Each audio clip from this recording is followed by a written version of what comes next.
Welcome to Coming Out of the Spiritual Closet with your host, me, Brittany Wittig. Join me every week to explore and demystify the world of modern spirituality.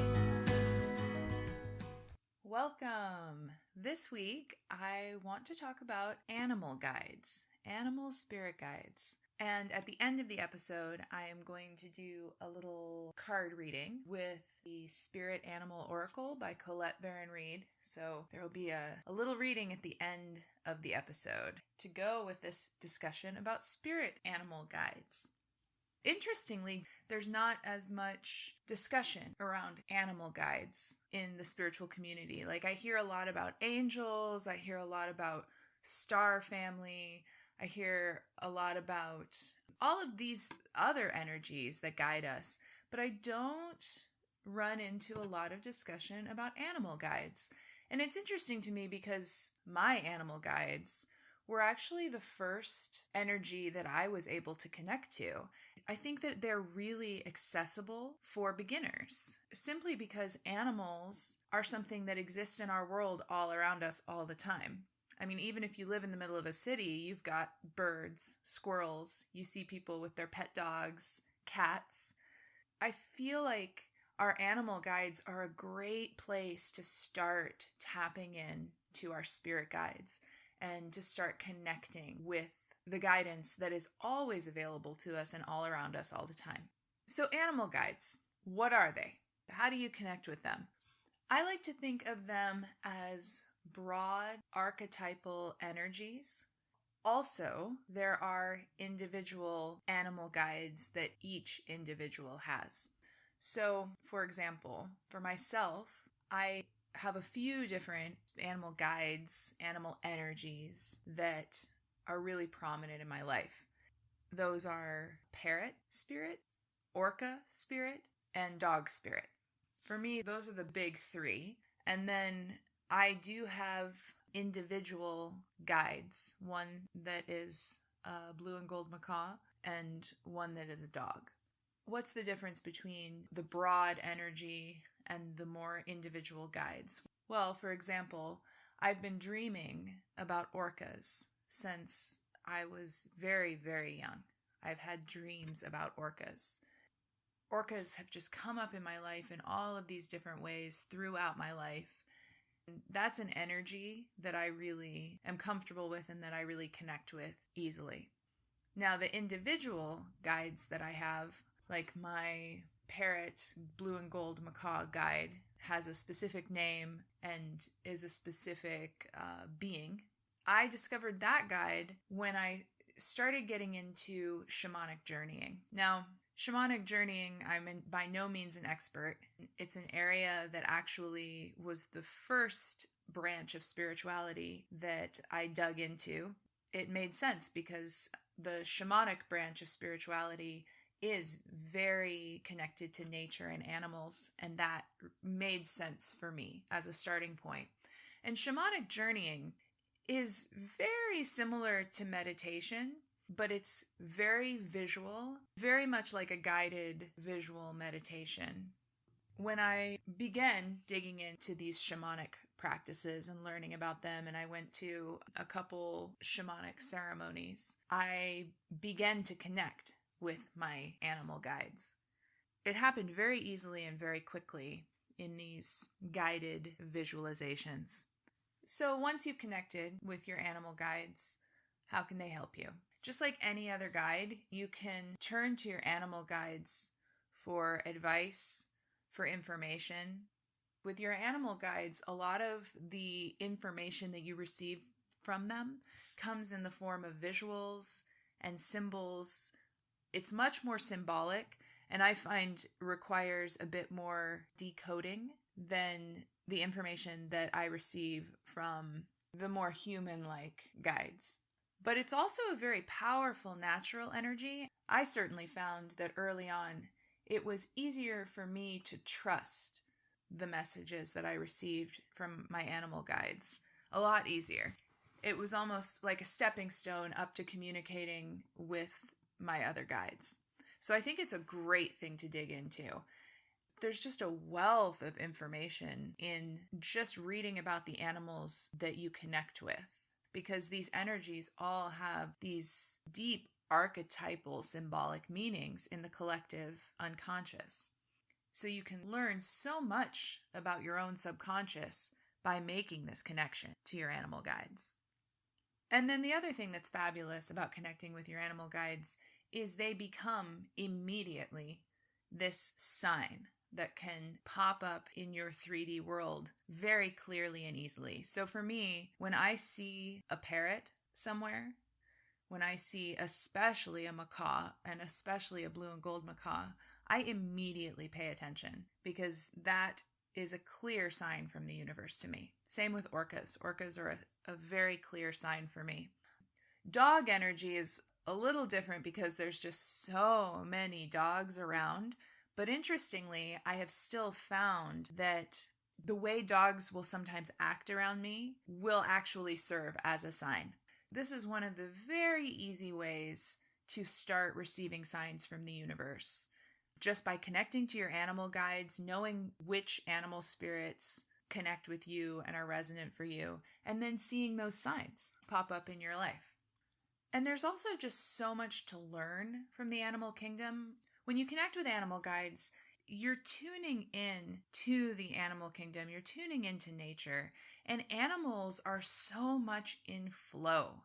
And this includes domestic animals like dogs and cats. I mean, we can learn so much from them. They don't think a lot about the past or the future, maybe not at all. Of course, we don't know for sure, but you can see how present they are. They're in the moment. They can get upset about something, and 2 minutes later, it's over. I'll go for my walks by this pond, and all these Canadian geese like to congregate at this pond. And you'll see them get into these fights. And then just, 2 minutes later, they're fine. They're swimming next to each other. It's so interesting how present and how much in the flow of the universe animals are. And I think we can learn a lot from that. And then different animals, have different strengths, of course, and we can learn from that. And I do think that our animal guides help sort of direct our attention to the things that we need to pay attention to in ourselves. Like, for instance, for me, parrot spirit is very much about talking, communication. And that is a huge part of my life, a huge important part of what I do in the world. This podcast is a great example of that. And also the flip side of that is that's a part of my life that I've had to pay attention to. When I was a teenager, I talked a lot and I gossiped a lot. These are lessons that I had to learn. And my parrot animal guide really helps point me in the direction of not only my strengths, but also some of the shadow work that I need to do. So one last thing before we get to the reading, I do want to talk about domestic animals and pets as companion energy, because this is something I've thought about a lot. I had a dog training business for 5 years in Los Angeles. That used to be what I did professionally. So I've spent a lot of time around companion animals. I have a theory, and again, this is just an idea I have, but I have a theory that companion animals like dogs and cats are very much here to help consciousness expand. They're very much here to teach us things. It's a really fascinating thing to think about if you look at the people in your life with pets or look at your own pets through this lens of, oh, what are they here to teach me? What are they here to help me with?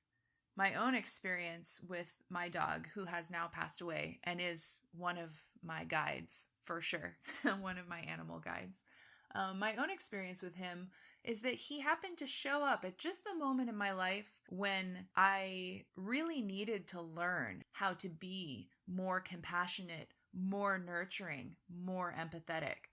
And poof, this dog shows up in my life, this rescue dog that requires all of these things that I really needed to learn how to do.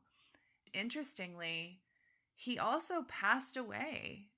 He was an older dog, but the timing of his death really coincided with me wrapping up those lessons.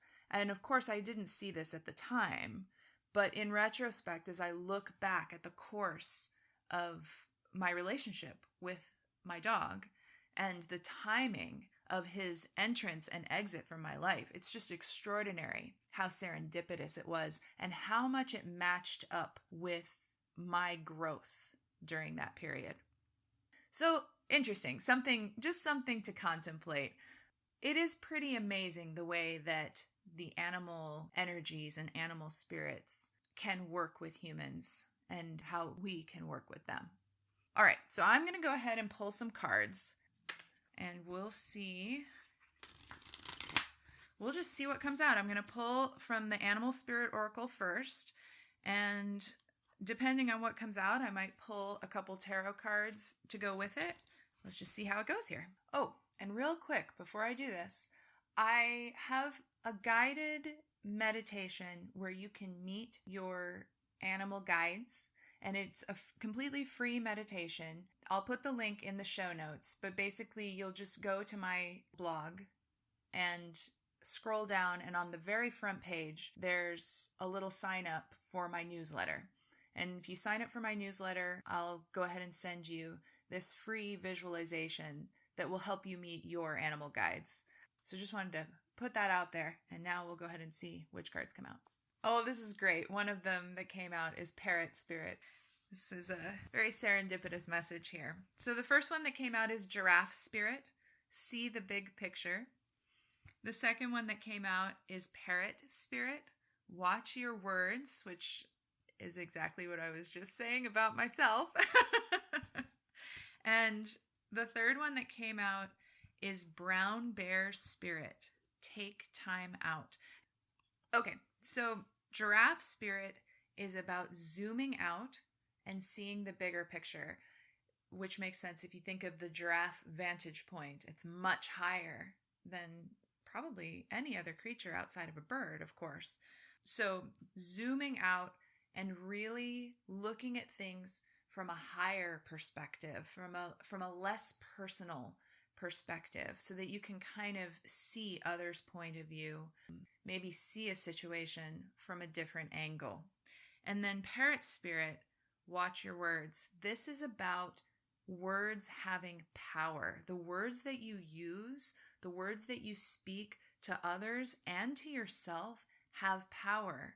So make sure that you're being careful with your words. Be sure that you are speaking with integrity. That's the key. Be sure that you're speaking with integrity, and that includes when speaking to yourself. Negative self-talk is really, really detrimental. And really just try to speak as much as possible from a heart-centered place of love. So then Brown Bear Spirit is really similar to the Hermit card in tarot, Hermit energy. It's basically asking you to take some time for yourself, take some alone time, meditate, turn within, and there are messages available to you right now, but you have to turn within to find them. I feel like this Brown Bear Spirit is also kind of a nudge to discover. Go within and discover your animal guides and make that connection. Take whatever time you need to connect with that inner world that exists within us all. Okay, I think I'm going to leave it there. That's a pretty clear message, really beautiful message. And I just want to thank everyone who has left reviews and ratings. I so appreciate it. Thank you so much for the subscriptions. And head to the link in the show notes and sign up for my newsletter so you can get that free Meet Your Animal Guides meditation. All right, thank you so much for listening, and I will talk with you next week.